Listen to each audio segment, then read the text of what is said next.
بسا اوقات بہت سی محنتوں کا نتیجہ انسان دیکھتا ہے کہ ضائع چلا گیا، میں نے 10 سال محنت کی، حاصل کوئی نہیں نکلا۔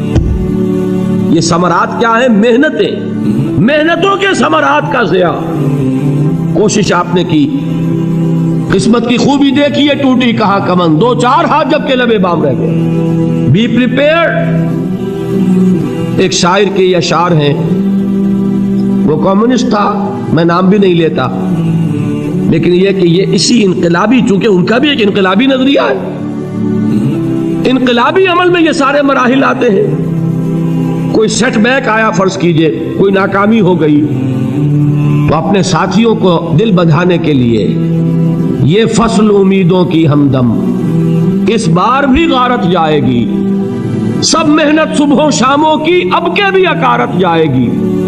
میرے نبی کے ثمرات کا جو لفظ یہاں آیا ہے، وَنَقْصٍ مِّنَ الْأَمْوَالِ وَالْأَنفُسِ وَالثَّمَرَاتِ، سب محنت صبحوں شاموں کی اب کے بھی اکارت جائے گی۔ دھرتی کے کونوں کھدروں میں پھر اپنے لہو کی کھاد بھرو، پھر مٹی سینچو اشکوں سے، پھر اگلی رت کی فکر کرو، پھر اگلی رت کی فکر کرو، جب پھر ایک بار اجڑنا ہے۔ ایک فصل پکی تو بھر پایا، تب تک تو یہی کچھ کرنا ہے۔ ایک مقصد ہے سامنے، انقلاب برپا کرنا ہے۔ ایک کوشش ناکام ہو جائے کوئی پرواہ نہیں، نیکسٹ، پھر تیار رہو ناکامی کے لیے۔ ایسا نہ ہو جو انگریزی میں کہتے ہیں hope for the best but be prepared for the worst. ایسا نہ ہو کہ دوسری مرتبہ ناکام ہو کے بددل ہو جاؤ، تمہاری ہمتیں جواب دے جائیں۔ نہیں، پہلے سے تیار رہو کہ دوسری مرتبہ بھی ناکامی آئے تو آئے، لیکن جب تک کہ کامیابی حاصل نہیں ہوتی ہمیں یہ کام کیے چلے جائیں۔ دیکھیے سیرت میں آیا کہ نہیں یہ واقعہ؟ بدر میں مسلمانوں کو فتح ہوئی تو احد میں زک پہنچی کہ نہیں؟ 70 صحابہ شہید ہوئے کہ نہیں؟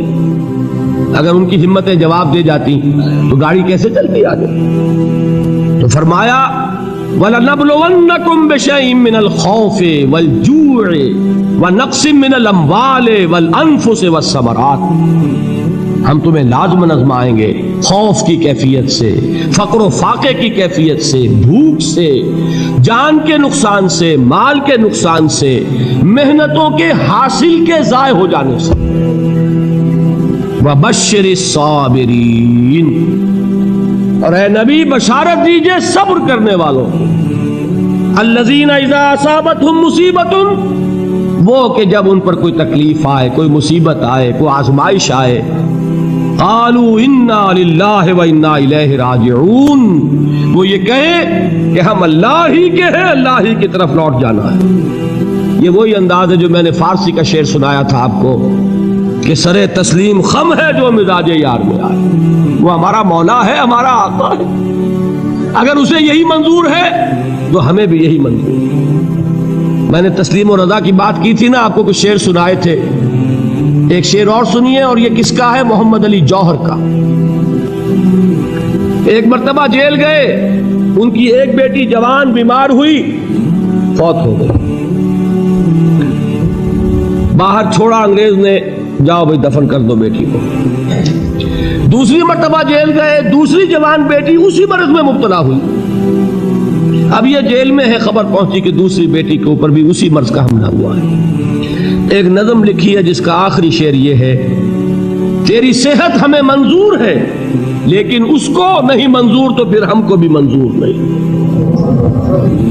یہ ہے، جب تک یہ کیفیت نہ ہو اس میدان میں آدمی ثابت قدم نہیں رہ سکتا کہ میرے رب کو اگر یہ منظور ہے تو یہی مجھے منظور ہے، اور تیری صحت ہمیں چاہیے تو ضرور، لیکن ہمارے رب کو منظور نہیں تو ہمیں بھی منظور۔ راضی برضائے رب۔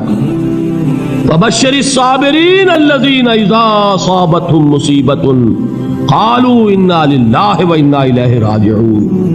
نہ شود نصیب دشمن کے شود ہلاک تیغت، سر دوستہ سلامت کے تو خنجر آزمائے۔ اولئک علیہم صلوات من ربہم ورحمہ، یہی ہے وہ لوگ جن پر ان کے رب کی طرف سے عنایتیں ہیں اور رحمتیں ہیں۔ وَأُولَٰئِكَ هُمُ الْمُهْتَدُونَ، اور یہی ہے وہ لوگ جو کامیاب ہونے والے ہیں، ہدایت پانے والے، ہدایت یافتہ۔ اسی سورہ بقرہ میں ذرا آگے چل کر، یہ تو ہے 20واں رکوع، 19واں رکوع، 21ویں رکوع کی پہلی آیت ہے لیس البر ان تولوا وجوہکم قبل المشرق والمغرب ولکن البر من آمن باللہ والیوم الآخر والملائکۃ والکتاب والنبیین وآتى المال على حبه ذوي القربى واليتامى والمساكين وابن السبيل والسائلين وفي الرقاب وأقام الصلاة وآتى الزكاة والموفون بعهدهم إذا عاهدوا والصابرين في البأساء والضراء وحين البأس۔ اب یہ آیت جو ہے سورۃ العصر میں جو مضامین آئے تھے سارے اس میں موجود ہیں۔ وہاں ایمان کا لفظ آیا، یہاں 5 ایمانیات کی تفصیل آ گئی، اعمال کی تفصیل آئی، اور آخری بات وہاں کیا ہے وَتَوَاصَوْا بِالصَّبْرِ، اور یہاں کیا ہے وَالصَّابِرِينَ فِي الْبَأْسَاءِ وَالضَّرَّاءِ وَحِينَ الْبَأْسِ، اور صبر کرنے والے، اصل نیکی ان کی ہے جو صبر کریں، کس میں؟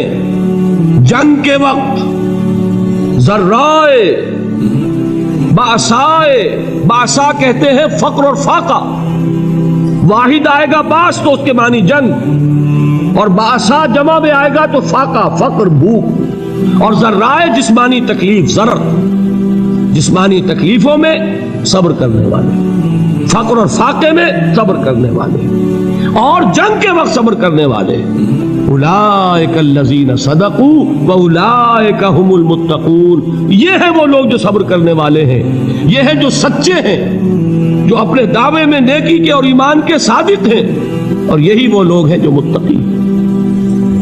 اگلی سورت ہے سورہ آل عمران، اس میں 2 لفظ آئے ہیں، آخری آیت یا ایھا الذین آمنوا اصبروا وصابروا ورابطوا واتقوا اللہ لعلکم تفلحون۔ دیکھیے یہاں صبر اور صابر، جو تعلق جہد اور جہاد کا ہے وہی ہے صبر اور مصابرت۔ صبر ایک طرفہ عمل ہے، آپ جھیل رہے ہیں، برداشت کر رہے ہیں، صبر علی المعصیہ، صبر علی الطاعہ، صبر علی الابتلاء، یہ سب کیا ہے؟ صبر۔ اور مصابرت کیا ہے؟ صبر کا صبر سے مقابلہ۔ یہ سورہ آل عمران، اب وقت نہیں ہے، میں آپ کو سناتا اللہ تعالیٰ نے کیسے کیسے مسلمانوں سے کہا، مسلمانوں تمہیں زک پہنچی ہے تو انہیں بھی تو پہنچی تھی، ان کے 70 نہیں مارے گئے تھے بدر میں، ان کے حوصلے جو ہیں وہ تو پست نہیں ہوئے، وہ اگلے سال آ گئے تم پر چڑھائی کر کے، تم کیوں اتنا برا مان رہے ہو؟ تمہارے دل اتنے زخمی کیوں ہو گئے؟ تمہیں تکلیف پہنچتی ہے تو انہیں بھی پہنچتی ہے۔ اپنی غیرت جو ہے ہمیں ذرا اس کا جائزہ لینا چاہیے۔ لوگ باطل نظریات کے لیے کتنی قربانیاں دے رہے ہیں، لوگ باطل چیزوں کے فروغ کے لیے کتنی محنتیں کر رہے ہیں، جیسا کہ میں نے ابھی کہا تھا اسی غیرت کو چیلنج کرنے کے لیے، ذرا آپ کی حمیت دینی کو جوش دلانے کے لیے۔ قادیانی نوجوان کتنی تعداد میں اپنے آپ کو دین کے لیے وقف کرتا ہے، اور آپ کتنے نوجوان ہیں جو اپنے آپ کو دین کے لیے وقف کرتے ہیں، اور وہ کھاتے پیتے گھرانوں کے لوگ۔ یہ نہیں ہے کہ اگر کوئی اور کام نہیں کر سکتا تو پھر یہ ہے کہ وہ دین کے کام میں لگ جائے۔ باصلاحیت لوگ، کھاتے پیتے لوگ، ذہنی استعداد رکھنے والے لوگ، اونچے گھرانوں کے لوگ، وہ وقف کریں اپنے آپ کو دین کے لیے۔ اس کے بغیر کیسے باہر آ جائے گی، کیسے رونق آ جائے گی؟ تو دنیا میں باطل نظریات والے جو ہیں، یہ بات کہی گئی ہے مسلمانوں، تم اگر توحید کے لیے لڑ رہے ہو، دیکھتے نہیں ابو جہل کو، اس نے گردن کٹوائی ہے شرک کے لیے، شرک کے لیے گردن کٹوائے، اور تم توحید کے لیے گردن کٹوانے کو تیار نہ ہو۔ اس نے گردن کٹوائی کہ نہیں کٹوائی؟ اور کس طرح کٹوائی ہے؟ کیونکہ بڑا متکبر قسم کا، فرعون قسم کا شخص تھا، جب گردن کاٹنے لگے تو کہتا ہے ذرا نیچے سے کاٹنا، تاکہ جب تم نیزے کے اوپر چڑھاؤ میرے سر کو تو اونچا نظر آئے، معلوم ہو سردار کا سر۔ وہ بدبخت مرتے ہوئے بھی جو اس کی کیفیت تھی نا، اس کو ذہن میں رکھی۔ تو یہ اس لوگوں نے قربانیاں دی، جانے دی، تو فرمایا اگر تم ان سے زیادہ قربانی نہیں دو گے، جو نوٹ کر لیجئے اس کو، مجرد اگر حق کو غالب کرنا اللہ کے ذمے ہو تو آنے واحد میں غالب کر دے گا، تمہیں تکلیف ہی دینے کی ضرورت ہے۔ سمجھ رہے؟ کیا اللہ کے مقابلے میں کوئی باطل کی طاقت ٹھہر سکتی ہے؟ یہ تمہارے ایمان کا امتحان ہے، یہ تمہارے خلوص کی آزمائش ہے، یہ تمہارے امتحان کا ثبوت درکار ہے کہ اللہ تعالیٰ دیکھنا چاہتا ہے تم اس کے لیے اپنی جانیں قربان کرنے کو تیار ہو کہ نہیں، تم اس کے لیے تن من دھن لگانے کو تیار ہو کہ نہیں۔ اور یہ جان لو کہ اگر کفار اور مشرکین اور ملحدین اور باطل نظریات والے وہ جو کچھ قربانیاں اپنے باطل نظریات کے لیے دے رہے ہیں ان سے زیادہ اگر تم نہیں دو گے تو حق غالب نہیں ہوگا۔ انہوں نے جو صبر کیا ہے اپنے باطل نظریات پر، اگر تم اس سے زیادہ صبر کا ثبوت نہیں دو گے اپنے اس حق پر تو حق غالب نہیں ہوگا۔ اس لیے فرمایا یا ایھا الذین آمنوا اصبروا وصابروا، نہ صرف یہ کہ صبر کرو بلکہ صبر میں اپنے دشمنوں سے آگے نکلو، ان کے صبر سے بڑھ کر صبر کرو۔ ورابطوا، مرابطہ کہتے ہیں چوکس رہنا، ہوشیار، پہرا دو، ایسا نہ ہو کہ دشمن جو ہے غفلت میں تمہارے اوپر کوئی حملہ جو ہے کر بیٹھے۔ واتقوا اللہ، اور اللہ کا تقوی اختیار کرو، لعلکم تفلحون، تاکہ تم فلاح پاؤ۔